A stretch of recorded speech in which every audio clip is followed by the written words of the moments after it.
Hi all, అందరూ బాగున్నారు అనుకుంటున్నాను. రైనీ సీజన్ స్టార్ట్ అయిపోయింది కదా. సో ఇంకా లంచ్ బాక్స్ వెనక్కి తీసుకురాకుండా తిని తీసుకురావాలంటే చాలా జాగ్రత్తగా చూసి పెట్టాలి కదా. అందుకోసమే ఈ 2 రైస్ రెసిపీస్ చాలా బాగుంటాయి. తప్పకుండా ట్రై చేయండి. లంచ్ బాక్స్ ఖాళీగా వెనక్కి వస్తుంది. సో ఒకటి పన్నీర్ రైస్. దీనికోసం మనం పన్నీర్ని చిన్న చిన్న క్యూబ్స్గా కట్ చేసుకుందాం. నాకు ఒక 100 గ్రామ్స్ ఆఫ్ పన్నీర్ ఒక కప్ ఆఫ్ రైస్కి వేసుకుంటాను. అంతకన్నా ఎక్కువ వేస్తే క్వాంటిటీ ఎక్కువ అయిపోతుంది అనమాట. సో అలా చిన్న క్యూబ్స్ చేసుకుంటే ఏంటి అంటే బాక్స్లో వాళ్ళకి తినడానికి కన్వీనియంట్గా ఉంటుంది. సో అందుకని నేను అలా చిన్న క్యూబ్స్ చేసుకుంటాను. అలా కట్ చేసుకున్న పన్నీర్ ముక్కల్లో పసుపు, ఉప్పు, కారం వేసి కలిపి పక్కన ఉంచుకుంటాను. పన్నీర్లో కాల్షియం ఎక్కువ ఉంటుంది కాబట్టి ఇది మన పిల్లలు తినే ఆహారంలో ఏదో ఒక విధంగా రోజు ఇవ్వగలిగితే వాళ్ళకి కాల్షియం అనేది బాగా అందుతుంది. చాలామంది పిల్లలు పాలు తాగుతారు, కొంతమంది తాగరు. సో అందుకని ఇలాంటి వాటిని మనం వాళ్ళ డైట్లో ఇంక్లూడ్ చేయాలన్నమాట. ఒక క్యాప్సికమ్, క్యారెట్ చిన్నది చిన్న చిన్న ముక్కలుగా కట్ చేసుకున్నాను. క్యాప్సికమ్ ఒక హాఫ్ తీసుకున్నాను అనమాట. ఎందుకంటే నేను ఇక్కడ ఒక కప్ రైస్ మాత్రమే చేస్తున్నాను. అండ్ పన్నీర్ కూడా 100 గ్రామ్స్ ఉంటుంది ఇది. సో దాన్ని అలా సపరేట్గా ప్యాన్లో ఫ్రై చేసుకున్నాను.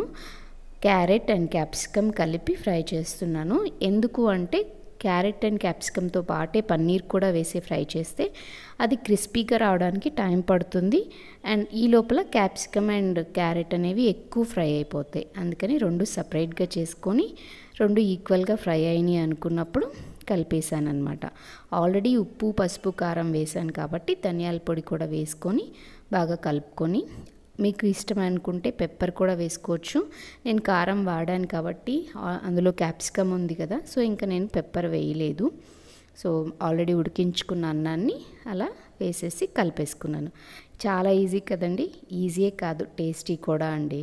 ఇలాంటి వాళ్ళకి ఇష్టమైన కలర్ఫుల్ రెసిపీస్ పంపిస్తే లంచ్ బాక్స్ అనేది కొంచెం కంప్లీట్ అయ్యి వస్తుందన్నమాట. అందుకని మనం అమ్మలో చేయని ప్రయత్నం అంటూ ఉండదు కదా.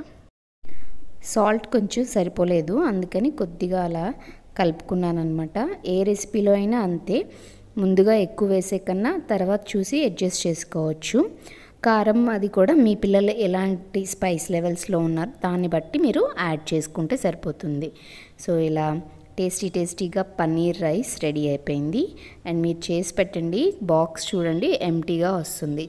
కాన్ఫిడెంట్గా చెప్తున్నాను, ఎందుకంటే పిల్లల సంగతి తెలిసిందే కదా మనకి. వాళ్ళకి ఎలాంటివి నచ్చుతాయో అలాంటివి పంపిస్తేనే ఎంటీ అవుతుంది కదా బాక్స్.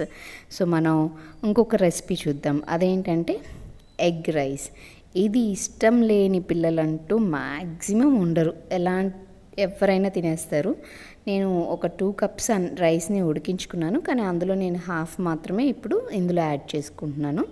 సో ఒక 3 ఎగ్స్ తీసుకుంటున్నాను. నేను ఒక బౌల్లో తీసుకొని ఫుల్గా ఇక్కడే మిక్స్ చేసేసుకుంటాను అనమాట. నేను వేరే వెజిటేబుల్స్ ఏమీ వాడట్లేదు, ఎందుకంటే మా పిల్లలకి ఎగ్ రైస్ అంటే ఇలానే అలవాటు అయిందనమాట. ఫస్ట్లో వాళ్ళు ఏమి తిననప్పుడు చిన్నపిల్లలుగా ఉన్న దగ్గర నుంచి నేను ఈ రైస్ అనేది నేను రెగ్యులర్గా చేస్తూనే ఉంటాను. సో వాళ్ళకి ఇలా అలవాటు అయ్యి నేను ఇప్పుడు వెజిటేబుల్స్ యాడ్ చేస్తే వాళ్ళు తినట్లేదు.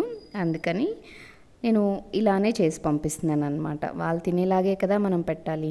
అందుకని అలా ఎగ్స్ మొత్తం అక్కడే బౌల్లోనే బీట్ చేసేసుకున్నాక కొద్దిగా ఆయిల్లో పసుపు వేసి ఆ ఎగ్ మిక్చర్ అంతా పోసి ఇలా ఉడికించుకోవాలి. ఎగ్ అనేది కొంచెం ఎలా అంటే సన్నగా అయిపోకుండా కొద్దిగా లావు ముక్కలుగా రావాలి అంటే ఇలా ఉడికించుకొని తర్వాత దాన్ని కట్ చేసుకుంటే మనకి రైస్లో ఎగ్ పీసెస్ అనేవి కనిపిస్తూ వాళ్ళకి తినడానికి ఈజీగా టేస్టీగా అనిపిస్తాయి అన్నమాట. సో అందుకని ఇలా ఉడికించుకోండి ఎగ్ని.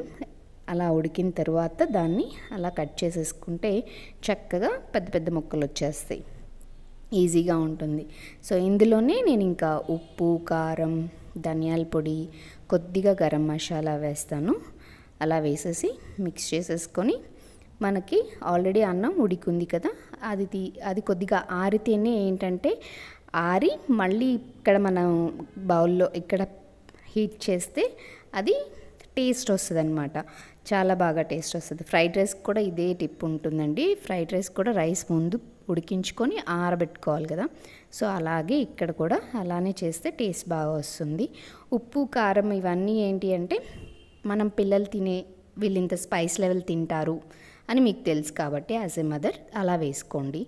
నాకు ఒక హాఫ్ స్పూన్ కారం, హాఫ్ స్పూన్ ఉప్పు, హాఫ్ స్పూన్ అట్లా అన్నీ హాఫ్ వేసుకుంటున్నాను. ఏదన్నా సరిపోకపోయినా నేను మళ్ళీ అడ్జస్ట్ చేసుకుంటూ ఉంటాను అనమాట. పిల్లలకి వండేటప్పుడు ఇలానే చూసుకోవాలి. పెద్దవాళ్ళకి లాగా ఏంటంటే అలా తినేరు కాబట్టి. అలా రైస్ అంతా బాగా కలుపుకున్న తర్వాత ఉప్పు కారం అవి చెక్ చేసి ఒకవేళ చాలకపోతే అడ్జస్ట్ చేసుకుంటాను. తర్వాత ఒక స్పూన్ నెయ్యి వేస్తాను. ఇలా నెయ్యి వేయటం వల్ల టేస్ట్ చాలా బాగుంటుంది ఎగ్ రైస్ది. ఒకసారి మీరు వేయకపోతే వేసి చూడండి అండ్ వేసి నాకు కామెంట్స్లో చెప్పండి ఎలా ఉంది అనేది. అండ్ ఈ ఎగ్స్ అనేవి మనం రైనీ అండ్ వింటర్ సీజన్లో పిల్లలకి ఎక్కువగా ఇవ్వాలండి. వాటిలో ఉన్న ప్రోటీన్ కానీ జింక్ ఇలాంటి వాటితో వాళ్ళకి జలుబు దగ్గు సమస్య నుంచి వాళ్ళని ఈజీగా మనం బయటపడవేయగలుగుతాం అన్నమాట. సో మీకు ఈ రెసిపీస్ నచ్చినాయి అనుకుంటున్నాను. నచ్చితే తప్పకుండా లైక్ చేసి షేర్ చేయండి. సబ్స్క్రైబ్ చేసుకోకపోతే చేసుకోండి నా ఛానల్ని. అండ్ ఇంకో రెసిపీలో మళ్ళీ కలుస్తాను. Thank you for watching. Take care. Bye bye.